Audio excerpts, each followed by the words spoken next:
Olá pessoal, tudo bem? Mas agora esse vídeo aqui vamos finalmente aqui falar da remoção biológica de nitrogênio, né? Remoção convencional. Bom, o ciclo do nitrogênio ele vai ter várias e várias rotas para a conversão das formas nitrogenadas em meio líquido. Aqui é só para ilustrar aqui para você, passar para vocês um pouco do conteúdo, ter uma noção básica. A proposta está falando da parte mais simplificada e da remoção convencional, né? E aí eu vou estar falando algumas das reações que são necessárias, alguns processos né, das reações envolvidas nesses processos aí, relativos aí ao processo convencional. Mas com certeza em algum momento você já deve ter ouvido falar de pelo menos de Anamox, eu acho que eu tenho ouvido falar de Canon, Hollandia ali, mas aí não é, tá falando tudo isso aqui, senão vai, assim, a explicação que vai muito mais longe e a gente chega também um nível de complexidade um pouco maior do que a gente está se propondo, pelo menos para esse momento aqui, né? Mas vamos lá. A forma aqui simplificada, né? A gente vai ter, né? A gente tem o nitrogênio que está na atmosfera, né? Ele por meio de fixação lá, ele vai lá, tem aqui nosso nitrogênio amoniacal, né? Ou se não, né, pelo ciclo nitrogênio ali, esse nitrogênio ali vai então para as plantas, tal. Depois aí os animais vão comendo ele, comem as plantas, e assim incorporado na matéria celular dos animais, né? E aí você tem o nitrogênio orgânico, tá? Então, ou nas plantas ou nos animais incorporado, né? Então, esse nitrogênio orgânico incorporado em animais, plantas, ele passa também pelo processo de amonificação, né? Ou pelo processo de fixação, você tem aqui a formação também de nitrogênio amoniacal, né? A forma dissolvida, então, é NH4+. E aí, isso daqui, ele já se encontra, então, na forma... então, na forma líquida, né? O nitrogênio orgânico também ele vai estar encontrado na forma líquida, né? E aí... esse nitrogênio amoniacal, né, já mais simplificado, né, do que na forma das matérias celulares, ou, né, ele passa por um outro processo aí, que é as reações de nitrificação, que a gente tem a nitritação, né, que é a formação de nitritos, NO2-, né, depois a nitratação, que é a formação dos nitratos, NO3-. E aí esses nitratos, esses nitritos, eles passam pelos processos de desnitrificação, é necessário um doador de elétron, né? E aí o nitrato e o nitrito com mais o doador de elétron e viram nitrogênio N2 gasoso, né? Então retorna para a atmosfera. Então esse aqui é o ciclo, né? Então a gente, como eu falei, dissolvidos a gente vai estar encontrando, né, nitrogênio na forma orgânica, amoniacal, nitrato, nitrito. Vocês já devem ter visto nas aulas de análise ali, né, o NTK, né, nitrogênio total killed, né, mais difícil falar o killed, né. E aí o que ele corresponde? O NTK ele corresponde à soma de parcela de nitrogênio orgânico mais amoniacal. A gente também, às vezes, vocês vão ver o parâmetro de nitrogênio total. O nitrogênio total ele vai ser o somatório de orgânico, amoniacal, nitrato e nitrito. Então, essa distinção, né, entre nitrogênio total e NTK. Né? Entre um e outro, né, o nitrogênio total ele vai ter, além do que tem no NTK, vai ter o nitrato e nitrito. Algumas situações, a gente não prevê então nitrato e nitrito, e aí por isso que às vezes a gente tem essa confusão de nitrogênio total killed, né? Mas dependendo da sua água residuária, sim, você pode ter uma parcela significante de nitrato e nitrito e isso vai fazer uma diferença. Bom, mas voltando aqui às equações, aí, os processos que ocorrem, né? Falou, né? Tem a primeira nitrificação, que é separado, né, em reações de nitritação, que é a formação do nitrito, e nitratação, que é a formação do nitrato. Então, olhando aqui essas equações, você tem aqui a amônia mais oxigênio, a gente vai ter nitrito, íons H+, e água. E a nitratação? Você tem o nitrito mais oxigênio, vai ter NO3 menos nitrato. Na reação total, né, combinando aqui as duas, a gente vai ter então, né, que é amônia mais oxigênio, vai resultar em nitrato, íons H+, e água. Ou de outra forma aqui, né, 2HCl3, né, então vai consumir bicarbonato, vai consumir oxigênio, mais o nitrogênio amoniacal. Isso aqui vai resultar no nitrato, CO2 e água. O que é importante aqui a gente observar, né? A nitrificação, ele é um processo que a gente está vendo aqui, a gente tem aqui na equação, né? O nitrogênio amoniacal, que é o que está presente no nosso efluente, ele precisa aqui, ó, bicarbonato, né? Ou seja, ele precisa de alcalinidade e ele precisa de oxigênio. Então, daqui a gente vai tirar dois requisitos importantes aqui no processo de nitrificação, que é o que? O consumo de oxigênio, que é esse daqui, né, que sai dessa equação, né? 4,57 gramas de oxigênio por grama de nitrogênio amoniacal. Consumo de alcalinidade, que é 7,14 gramas de equivalente KCO3 por gramas de nitrogênio amoniacal. Sem esses dois não ocorre a nitrificação. Você pode ligar lá a aeração no máximo. Se tiver faltando alcalinidade ali no meio, esquece, não vai acontecer.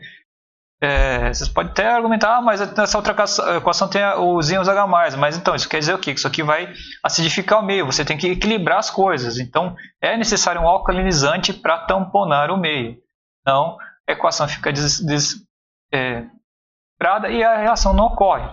Então, esses dois itens são importantes, tanto o oxigênio quanto a alcalinidade. Muitas vezes vocês pegam ali o efluente ali, liga a aeração ali no máximo, como eu falei, não está atingindo nitrificação, você não entende, e aí vai ver lá como é que está a alcalinidade no meio, está baixíssima lá, menos de 50, né? O pH inclusive está menos de, sei lá, o pH final lá está 6, 5,5 ali, e vocês não entendem às vezes por que não está acontecendo a nitrificação, mas é por quê? Porque não tem alcalinidade. Então é importante aqui nesse aspecto, ó, consumo de oxigênio. Então isso quer dizer que a gente tem que ter um OD maior que 2 mg por litro.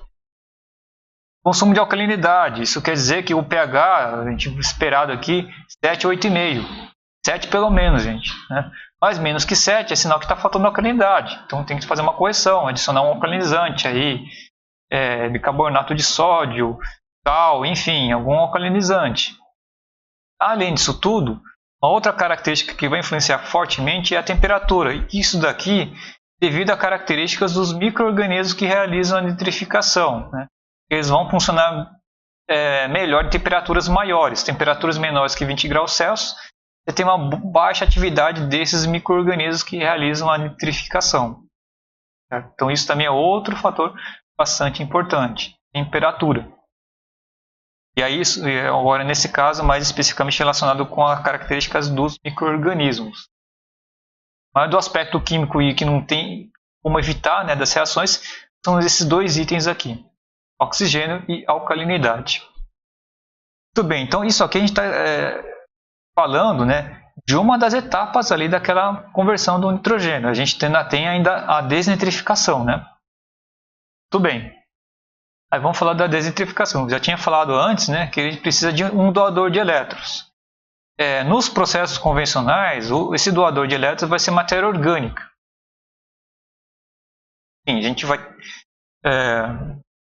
com parênteses aqui, né? Tem várias coisas que podem ser doadores de elétrons aí, vários, enfim, você tem uma afinidade bem ampla aí de coisas que podem ser doadores de elétrons, mas aqui especificamente para processos convencionais, né, o doador de elétrons utilizado é a matéria orgânica.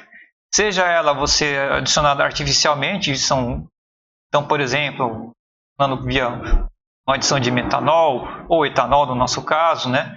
Ou também a recirculação do próprio efluente que vai ter matéria orgânica. Né? Aqui na equação, para a gente ilustrar, né, a gente tem aqui metanol e o etanol, né, como doadores de elétrons para desnitrificação de nitrato e nitrito. Né?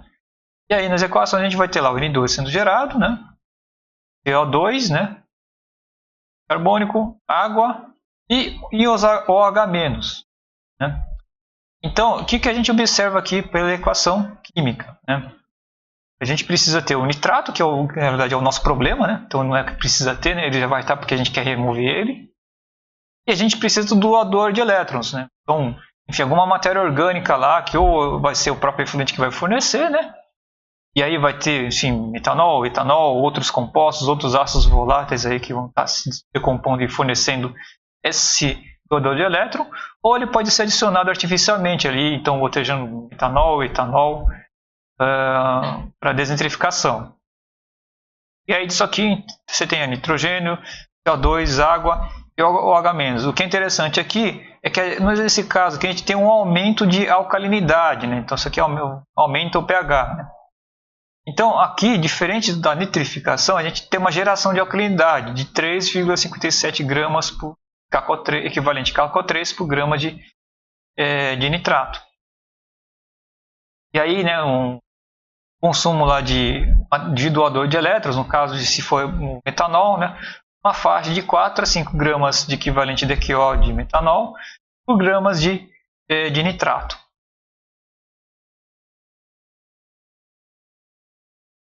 Uma outra coisa também, né, acabei me esquecendo, né, que é importante aqui, né, essas equações, vocês estão vendo, ele não ocorre na presença de oxigênio, então ele vai ocorrer na ausência de oxigênio, mas vai ter um oxigênio presente do próprio nitrato, então aqui a gente vai ter aquela condição anóxica.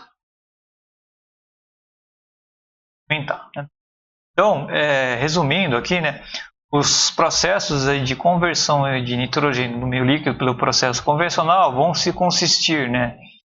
Primeiro ali, então, o nitrogênio orgânico passa por amonificação e aí depois disso, toda uma matéria que vira nitrogênio amoniacal, ele vai passar por esses processos de nitrificação e desnitrificação. A nitrificação você vai ocorrer então na condição aeróbia, porque você precisa que haja o suprimento de oxigênio. Há o consumo de alcalinidade, então é necessário que tenha alcalinidade no meio, e ele depende também da temperatura. Já a desnitrificação, que é o passo seguinte, ele ocorre na ausência de oxigênio, mas aí pela presença do nitrato vai ser uma condição anóxica. Ele gera alcalinidade e ele também tem outro requerimento que vai ter que ter algum doador de elétrons, no caso da convencional, a matéria orgânica como doador de elétrons, ou do próprio efluente ou algum doador externo adicionado. Então daqui, gente, é uma coisa que vem o bater a tecla, né, de que anaeróbio não remove nitrogênio. Por quê? Já está aqui escrito aqui, nitrificação, você precisa de oxigênio. Você tem oxigênio, ele já tem uma condição aeróbica, então não vai ser mais anaeróbio. Que sistemas anaeróbios não removem nitrogênio. Que você tem aqui como quesito aqui, então, algum momento essa introdução de oxigênio para ocorrer a transformação, a conversão do nitrogênio. Então aí, gente, mais informações aqui, né, dos processos, né, vocês vão encontrar nesse capítulo 6, né? Ainda tem mais um vídeo que eu vou falar um pouco de como é que é os arranjos, né? Mas por esse vídeo aqui é isso, né? A gente se vê então nos próximos vídeos.